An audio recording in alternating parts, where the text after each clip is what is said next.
ಬಿಬಿಎಂಪಿಯಲ್ಲಿ ಆಡಳಿತದಲ್ಲಿನ ಭ್ರಷ್ಟಾಚಾರಕ್ಕೆ ಕಡಿವಾಣ, SC ST ಅನುದಾನ ದುರ್ಬಳಕೆಗೆ ತಡೆ, ಒಂಟಿ ಮನೆ ಯೋಜನೆ ಅನುದಾನ ಬಿಡುಗಡೆ ಮಾಡಿ, ನೇಮಕಾತಿ ಸರಳೀಕರಣ ಮಾಡಿ ಎಂದು ಕರ್ನಾಟಕ ದಲಿತ ಸಂಘರ್ಷ ಸಮಿತಿ ಪ್ರತಿಭಟನೆ.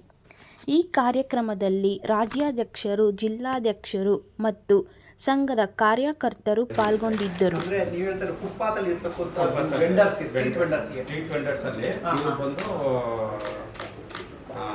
ಚರ್ಮ ಕುಟೀರ ಅಂಗಡಿ ಇಟ್ಟಿರೋರು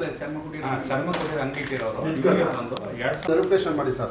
ಅದಾದ್ಮೇಲೆ ಎರಡನೇದು ಫಲಾನುಭವಿ ಇವ್ರೇನ್ ಮಾಡ್ತಾರೆ ಸರ್ ನೋಡಿ, ಇದರಲ್ಲಿ ಅವರೇ ಹೇಳ್ತಾರೆ ಹಳೆದಾದ ಮನೆ ಮಾಡಿ ಕಟ್ಟಡ ಅಂತ ಹೇಳಿದ್ರು. ಆಯ್ಕೆ ಸಮಿತಿಯಲ್ಲಿ ಏನು ಮಾಡ್ತಾರೆ, ಏಕಾಏಕಿ ಅವ್ರನ್ನ ರಿಜೆಕ್ಟ್ ಮಾಡ್ತಾರೆ.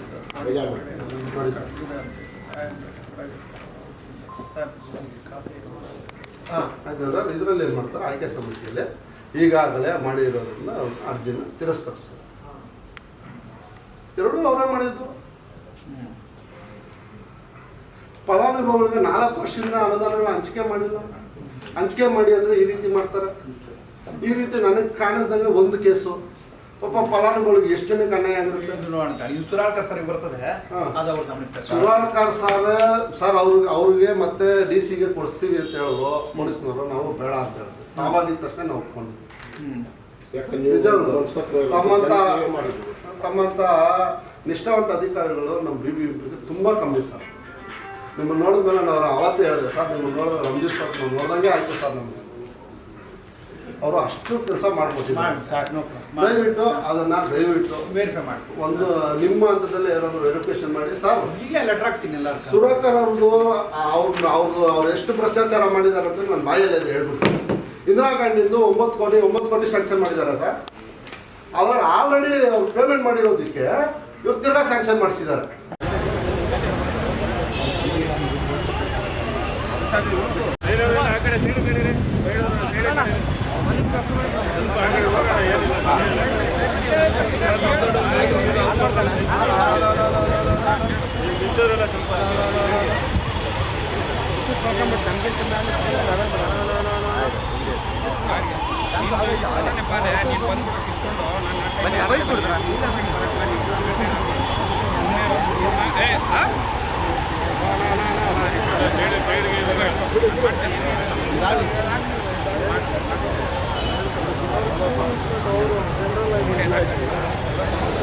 ಸರ್, ಈಗಾಗಲೇ ಪೌರ ಕಾರ್ಮಿಕರಿಗೆ ನೇಮಕಾತಿ ಕಾರ್ಯಕ್ರಮ ಅಂತ ಹೇಳಿ ಬಿಬಿಎಂಪಿಯಲ್ಲಿ ಕಾರ್ಯಕ್ರಮ ಮಾಡ್ತಾರೆ.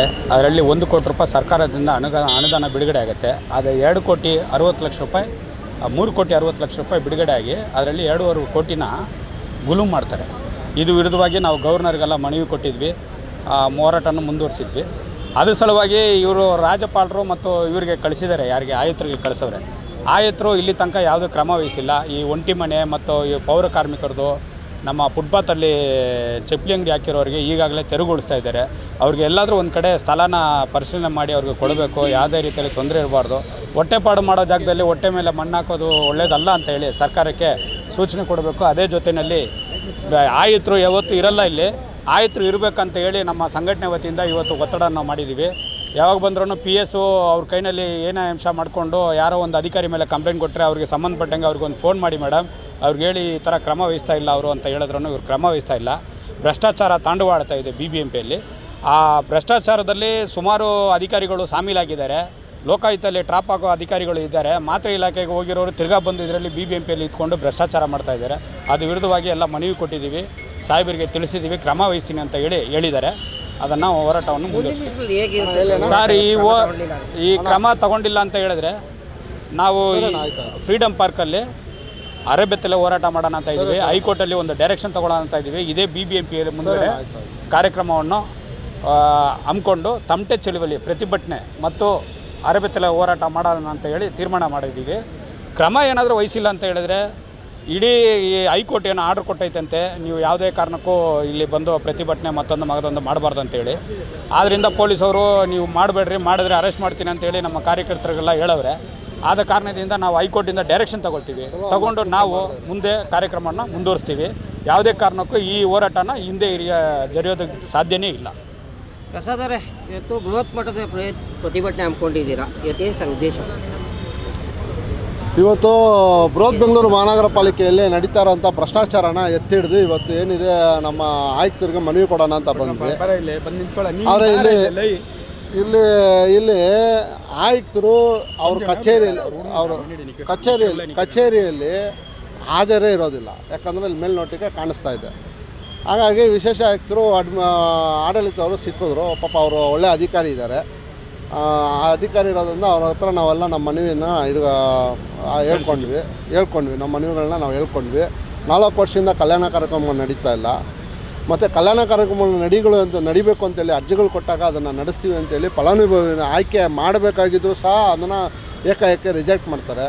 ಅದನ್ನೆಲ್ಲನೂ ಅವ್ರ ಗಮನಕ್ಕೆ ತಂದಿದ್ದೀನಿ. ಮುಂದಿನ ದಿನದಲ್ಲಿ ಏನಿದೆ ಕಾನೂನು ರೀತಿ ಕ್ರಮ ಕೈಗೊಳ್ತೀವಿ ಅಂತ ತಿಳಿಸಿದ್ದಾರೆ.